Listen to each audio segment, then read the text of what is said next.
For part B of question 2, it says, in reality, not all of the power of the wind is extracted.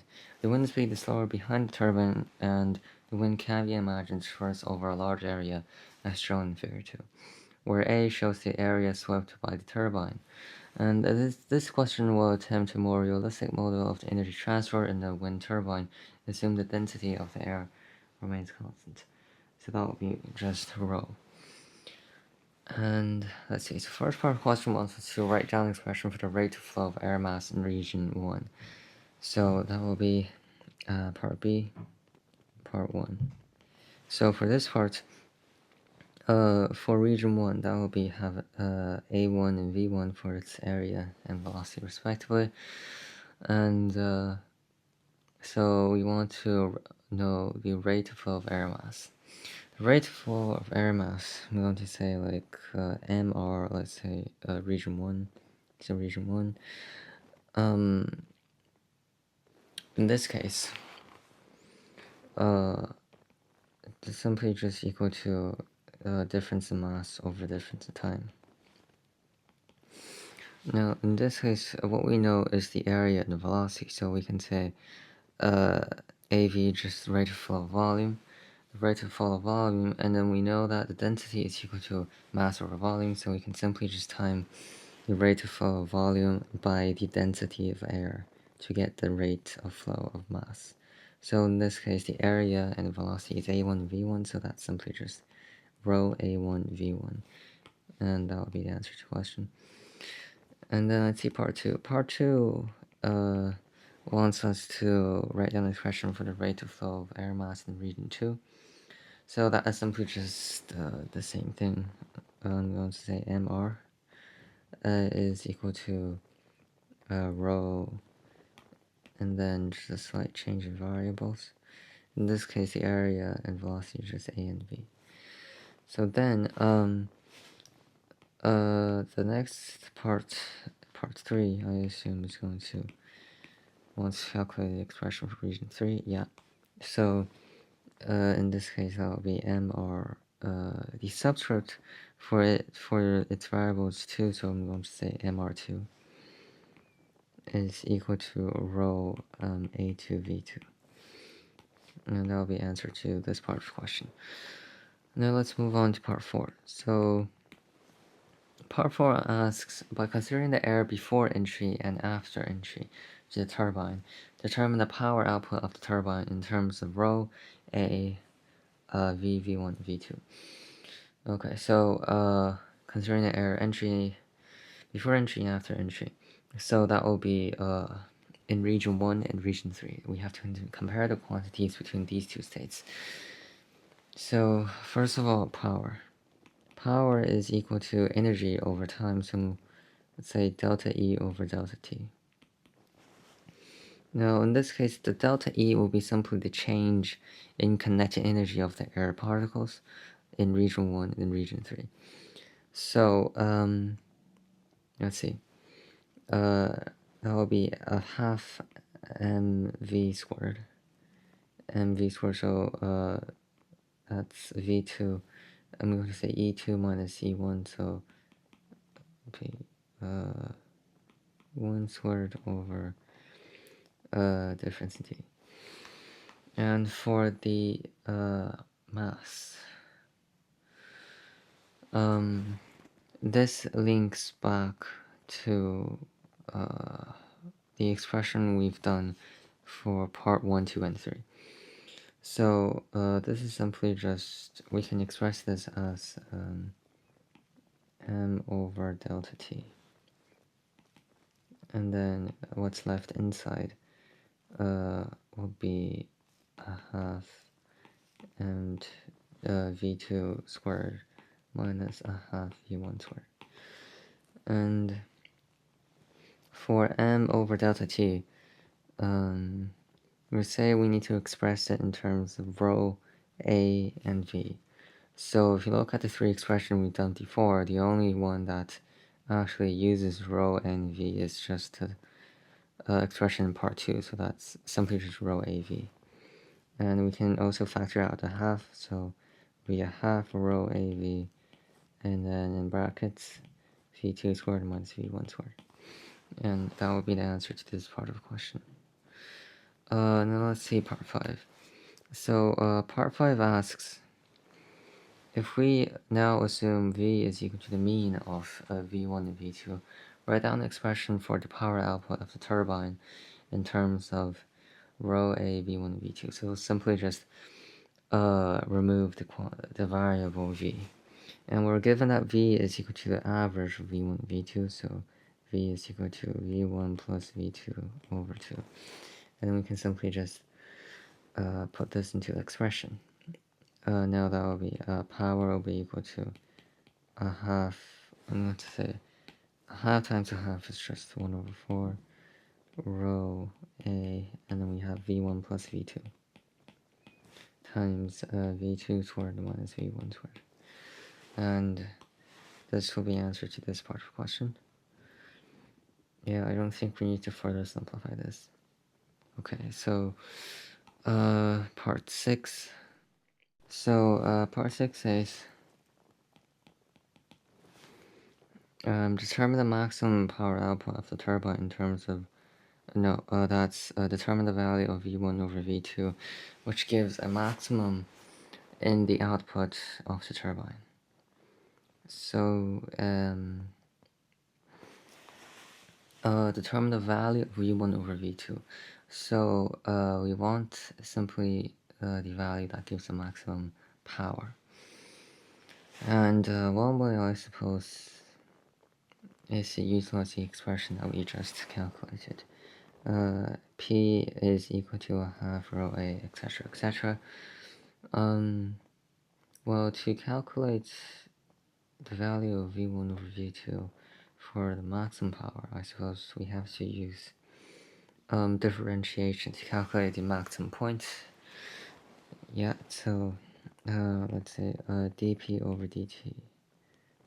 Dp over, what do we differentiate this with? With respect to, well, okay, so first of all we have to define. I'm going to say, like, for example, we want to set the value to simplify this. X is equal to v1 over v2. And then, yeah, before we can actually utilize this, we need to expand it first. So P is equal to a half rho A. So this is v1 v2 squared minus v1 cubed plus v2 cubed minus v2 v1 squared. Okay, and then a little bit of rearrangement, so that's just v2 cubed minus v1 cubed plus v1 v2 squared minus v2 v1 squared. Okay, so what we can do is this.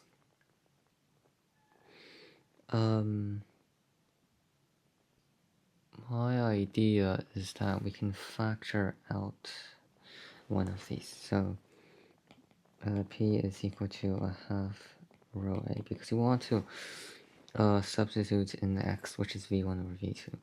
Now, in order to do that, v1 over v2, so I'm going to factor out v2. Yeah, so that will be v2 cubed. To factor out v2 cubed, and then for the first term that will be 1 minus, and then this is v1 over v2 cubed, so that's just x cubed, and then plus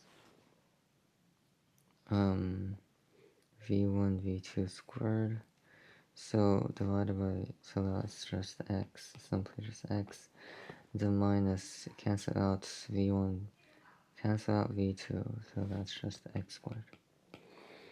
Okay, so then Okay, so then we can utilize differentiation. So that will be dp over dx is equal to 0 is equal to, okay, so let's see. First of all, of the 1 over 4 to v2 cubed are all constant, so we can leave it there.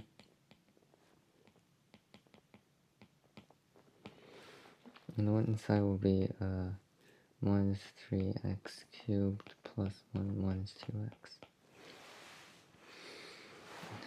And so, and then we have to simplify this. So that will be minus 3x squared minus 2x plus 1 is equal to 0. And then calculate x. So let's see. So we can factorize this a little bit. So that's negative 3x squared. And then a negative 3, so we can say that's negative 3 and 1. So negative 3x plus x plus 1 to 0. So therefore, factor out this. So that will be x plus 1. And then is just minus 3x plus 1 is equal to 0.